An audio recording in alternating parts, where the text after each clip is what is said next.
Hello po, good morning sa inyo.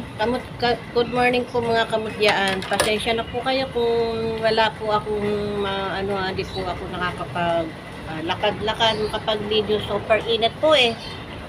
Umaabot po ng 43 degrees. Baka hindi ko po kayanin yung init. Kaya medyo naglaylo po ako ng paghahunting. Although may ano naman po ako, may tawag dito. May naka-schedule na pupuntahan. Pero sa ngayon po, parang hindi muna. Kaya lang naman po ako nag-video ngayon. Gusto ko lang pong ipaalam sa inyo ang nangyari sa akin. Pero bago po yun, please subscribe at pindutin po ninyo notification bell, like, comment, and share para po sa mga bagong upload ng aking video. So ito nga po, hindi ba alam naman po ninyo na umaalis ako kahit nasa bahay, saan man ako pumunta, ang dami kong karga. Ang dami kong karga sa katawan. Ibig sabihin, ang daming kong karga. Baka sabihin nyo kung ano yung karga. Ibig ko po sanang sabihin sa iyo ay may protection akong tinataglay sa katawan. Andiyan po ang mutya ng langgam, tsaka yung at tsaka yung mutya ng tubig, lahat. Andyan yung dumi ng bulalakaw, andyan yung sinukuan, lahat po na nakikita ninyo sa video, meron po ako nadala-dala sa katawan. Lalo na po yung neckline na itim, neckline na itim na pinakita sa inyo, which is isa na lang po ang natitira kasi nga po ay in-order na rin po ng mga subscriber. At natutuwa naman po ako kasi marami tayong bagong subscriber ngayon na tagalabas. So sa inyo po, salamat at pagpatuloy lang po kayo na pagsuporta sa akin. Ito na nga po, ipakikita ko yung skin. Wag na lang po yung paa kasi nakakahiya ng maigi. Ito po. Ayan po yung skin ko. Nagkaroon po ako ng kati-kati sa katawan. Ayan. Sa paa, ganun din. Worse na po yun sa paa. So, pina-check up ko naman, okay naman. Binigyan ako ng mga pampakalma. Binigyan ako ng binigyan din ako ng cream na pampahid. Pero yun at yun pa rin ang nangyayari. Na gumagaling, nawawala. Nagagaling, nawawala. So, hindi naman po tayo medicine doctor eh. Kaya, ang sa akin lang po ay medicine herbal. Nagawa ko na po lahat yun. Ang gusto ko po sanang sabihin, yung lahat ng mga karga ko sa katawan, inalis ko po sa akin katawan. Doon po nagsimula yun. Kasi po, kung ako o kayo ay nasa larangan ng spiritual, hindi po tayo dapat nag-aalis ng pangontra. Kasi po sa mainit, nabibigatan ako sa katawan, nabibigatan ako sa bulsa. Inalis ko po yun sa madaling salita. Inalis ko po yung mga lahat ng pangutrang. Kaya po, madali akong mairita, madali akong mainis dahil nga po dun sa skin disease ko, ayan.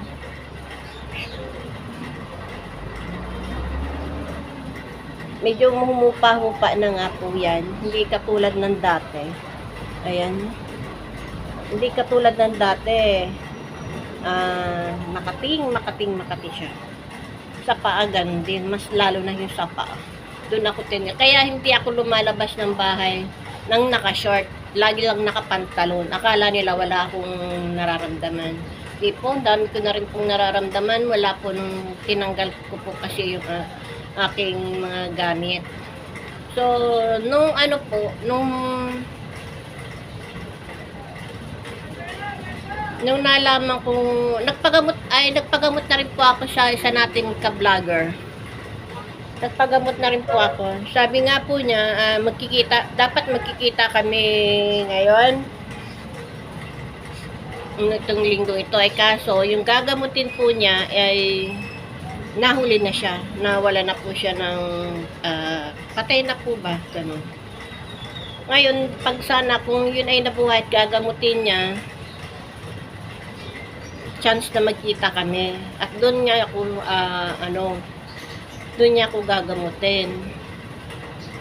So, ginawa ko naman din yung nararapat at yung panggagamot ko. Iba kasi yung panggagamot ko sa paggagamot niya. Nagawa ko na po yun. Meron po talaga, sumasalbahe. Meron po sumasalbahe. Pero ayon po sa binalik niya na po doon sa nakadali sa akin. Kung yun man po siya, patawarin na lang siya ni Lord kung sino man siya. Ganon. Kasi sa sobrang bait mo ng tao, sa lahat ng meron ka, kinaiinggitan ka, although kaya naman nila, naiinggit pa rin. Talagang hindi mawala sa tao o sa ibang tao kasi maling term yung mga tao. Ano na lang, sa ibang tao na kainggitan ka. Kaya yun po. Lagi na lang po akong kinainggitan. Kaya naman din nila. Nandiyan pa nga po yung nilalandi ako nung mga nila eh. Tanda ko na liligawan pa ako. Yan mga kapitbahay namin inaano pa ako, nililigawan. Kaya minsan lumalayo ako, nagpapakalayo-layo ako. May humahabol at humahabol din talaga. Yun ang yun ang mahirap diyan. Kaya sinasabi ko naman sa mga anak ko, sinasabi ko sa asawa ko na ganito gano'n, may tao sa akin. Huwag kong pasilin, sabi ng mga yun. Kaya yun, medyo iinis ako. Pag may sumasagabal sa lahat ng lakad ko.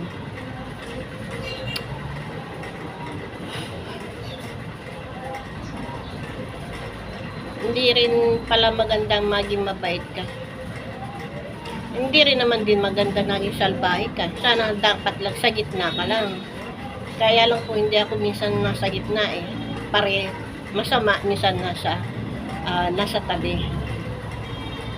Kaya yun po ang ginagawa ko. So ngayon, ito po, lahat ng meron ako noon, binalik ko na po sa katawan ko. Andiyan na po yung mga pangontra. Ito po. Nakalagay sa bag ko. Ito na po yung lahat ng mga pangontra ko. Diyan na po, nilagay ko na uli. Ito po yung tinanggal. Ito po, tinanggal ko na yan. Babalik ko. Tapos, ito pa. Andito lang po sila nakadikit. Nasa bag ko. Ayan. Mamaya, nilalagay ko yan sa katawan ko. Tsaka yung nasa na ba yung ginawa? May ginawa akong isa. Hirap hanapin sa paggastusa mo. Ito po. Lahat po nandito na. Bali, po yata ito? Yung butong kulay pula na may itim. San Benedict. Coralis na itim. Coralis na puti. At Gomamelis salis at sinukuan at ano pa ba ay nalimutan ko sa bahay yung yung baong may isang mata isang bibig. Yun po ang naiwanan ko pala sa Montalban. Nandito po kasi ako sa Tondo ngayon kasi nga diba sinabi ko na umaalis po ako sa mga humahabol sa akin. Hindi naman sa humahabol na may utang wala akong utang dun. Humahabol po sila kasi baka masira ko yung pamilya nila. Kahit punong dalaga, gano'n na rin po ako. Ay yung asawa ko naiinis din sa akin. Bakit daw lagi nila ako hinahabol? Lagi na lang ako sinusundan. Eh, malay ko ba, maganda lulo nyo. Ito po, sinasabi ko lang po siya dito. Para kontra. Mamaya ako bago kumalis. Balik ulit po ako sa trabaho. Kaysa nandito ka lang sa ano, sa building, wala kang ginagawa. Lalo ako mabuboard. Kaya kahit pa paano po, nandun ako sa trabaho. Naka-aircon ka na, kumikita ka pa. So, yun po. Kahit nga po sa customer, mga minsan hindi maiwasan. Yun po ang medyo talagang irritable ako. Hindi ko na, lalo na po sa panahon ngayon, madaling pawis ko, medyo maalat na madali po akong pawisin. Kapag hindi nagapan yung pawis, nangangati na po ako. Yun. Sa heat na lang din po, sa init ng araw, kaya sabay-sabay na sila. Ay, nako. Kaya ganun. Ayaw ko po kasi pumunta doon sa mga lugar na tawag doon, yung bihira lang puntahan ng mga tao. Although may makukuha doon, oo. Kaya lang po, minsan, nangangati pa ako. Kaya hindi akong kapukus. Kaya minsan, hindi ako pumupunta ron kasi hindi ko alam kung anong meron doon sa lugar na yun. Kahit may dala akong kargada. Matatakotin po ako eh. Meron po makukuha doon. Natandaan nyo ba yung mga bato na noon na halos pinupulot-pulot ko lang? Yung po doon. Doon sa lugar na yun na tawag dito? Yung bang number yun? Yung sa pinuntahan ko noon na halos maraming mga kristal na nakukuha. Na may kasama akong driver. Yun po yun. Doon ko nakukuha, halos pinupulot ko. Sagrado po kasi yung bundok na yun. Tuwing mahal na araw, dinadayon. Ngayon, may parating pa rin akong mga bato na galing sa Bicol. Kasi nga, di ba, yung aking mga pinsan, nagkakabod ng ginto. Tapos, yung mga bato, minsan, nagtitik-tik sila, pinupukpok nila yung bato. May mga laman po doon. May mga sa tubig din nakukuha, pero damos ang nakikita nila sa bato, nakadikit yung mga kristal na tulad ng mga diamond, mga ganon. Sa bato po nakikita nila yon. Kaya maraming dumadayo doon ng mga mamimili, yung mga ibang bansa noon po. Ang sabi ko naman sa kanila, kahit kahit hindi malaki, basta meron. Yung hindi nga na kailangan masyadong malaki kasi ang gusto ninyo, yung maliliit lang na pwede nyo ilagay sa pitaka o sa bulsa na hindi mabigat. Sabi ko, mga ganito, pinakita ko yung size. Mga ganito lang ang pwede nyo ibigay sa akin, hanapin nyo. O kaya, pag malaki, piakin nyo na lang. Kaya, baka ito po, baka next week, may darating tayong mga kristal na galing sa Bicol. At nangati talaga yung pa ako. Hindi ko alam paano gagawin dito.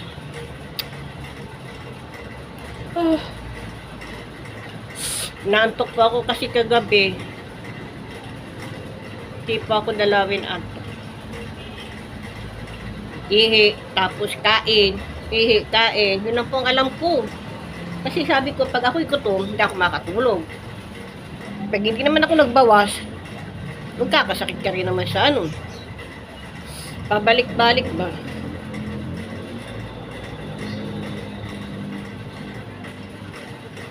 Kaya kayo po, ingatan po ninyo ang mga katawan niyo. Kahirap na magkasakit. Kahit nga po dito sa bahay, galit na galit ako sa mga bata. Kapag hindi inaalaga ng mga sarili.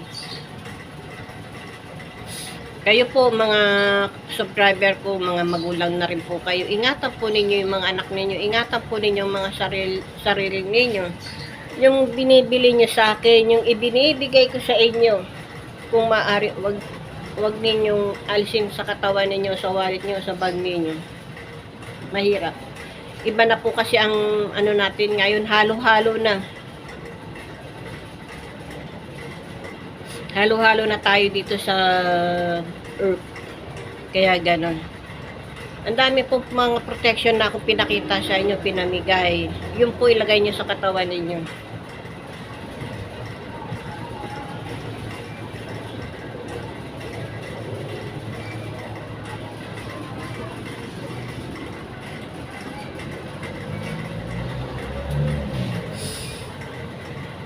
Kaya ito pong video ito ay short video lang po kasi gawa po ng inihintay ko lang po na tanghali po kasi na umano yung oras at aalis na rin ako. Nakapaglaban na rin po ako. Kaya mamaya alis na rin po ako. At ako'y papasok na sa trabaho. Sa trabaho kasi, kalmante ako doon dahil malamig. Nakakatulog naman din kahit pa paano. Pinapayagan naman ako matulog nila. Ayun nga, kasi nga kagabi siguro dala na rin ng alala ko sa inyo kasi baka hindi nyo na ako nakikita dito sa sa video kung itong mukhang ito hindi pa ninyo naman makikita. Baka mag-alala kayo. Yun lang po talaga. Nagkaroon po ako ng sa skin disease po sa balat. Gawa po ng halo-halo na tao, hindi nakikita, ganun. Yun po yun. Kaya po, ayun, medyo naging nawalan ako ng sa paglabas-labas. Hindi po kasi maganda rin kaya kung masyadong mainit lalabas ka. Ito po yung gamot ko sa gamot ko sa Kati. Makati po kasi hindi naman ako pwede maglagay ng gawa ng baka maamoy ng customer. Ay, kahirap ng may sakit.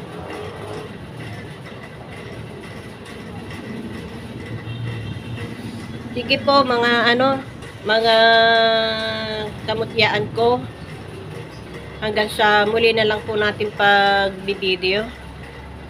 At may parating na yung pakikita ko sa inyo yung parating na mga kristal. Hindi man po ako ang kumuha noon, hindi man ako ang nakakuha noon doon sa mga lugar na pinupuntahan ng aking mga pinsan. At least sila yung gagawin ko, sila na ang gumawa. Kahit may perang involved doon sa mga, kasi kahit naman po sino, kahit kayo nagpapatrabaho ka sa isang lugar, syempre gagawin. Alam naman nilang babayaran mo sila, kaya nagpapatrabaho ka. Ganun po rin ako. Kahit po sila mga pinsan ko, kung nagpapatrabaho ako, syempre gagawin nila yon kasi pinsan naman nila ako. Kahit na kalahati lang ang bayad ko sa kanila, at ipabayaran ko pa rin sila. Nagluluha po yung mata ko. Sa init, ayan, masyadong matingkad ang init, pakita ko kayo.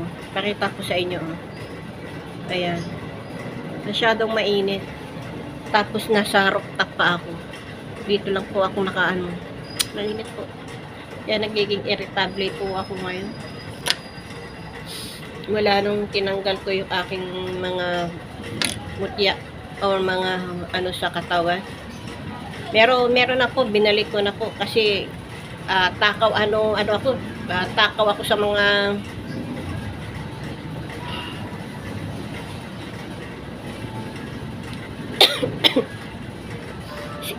excuse me, takaw ako doon sa mga mainit ang mata. Sige po, hanggang magpatuloy lang po ang pagsuporta ninyo. Malay ninyo sa mga susunod ng araw maging masigla na naman po ulit ako. Kasi kayo lang naman din ang nagpapasigla sa akin. Hindi ko naman ito kayang gawin kung wala kayo dyan. Kaya salamat sa inyong suporta. Salamat sa inyong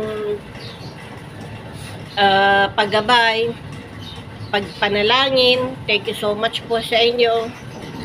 At sana nga lang matanggap ko na yung dapat kong matanggap dito sa YouTube.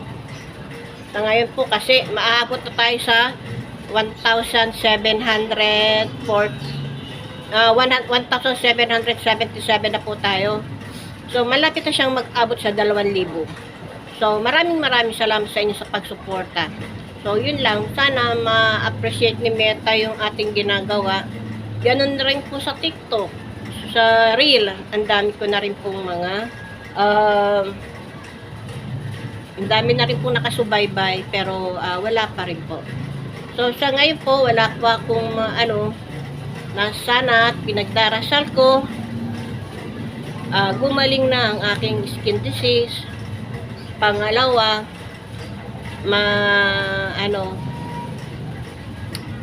tawag dito, makita ni Meta yung aking mga o kaya mabigyan tayo ng pabor ni Meta, di ba? So, kayo rin naman din ang makakaalam niyan kung may improve na. Kahit nasa malapit na tayo mag 2,000. Yung 1,000 nga hindi ko na nakuha. Ewan ko ba? Hayaan mo na.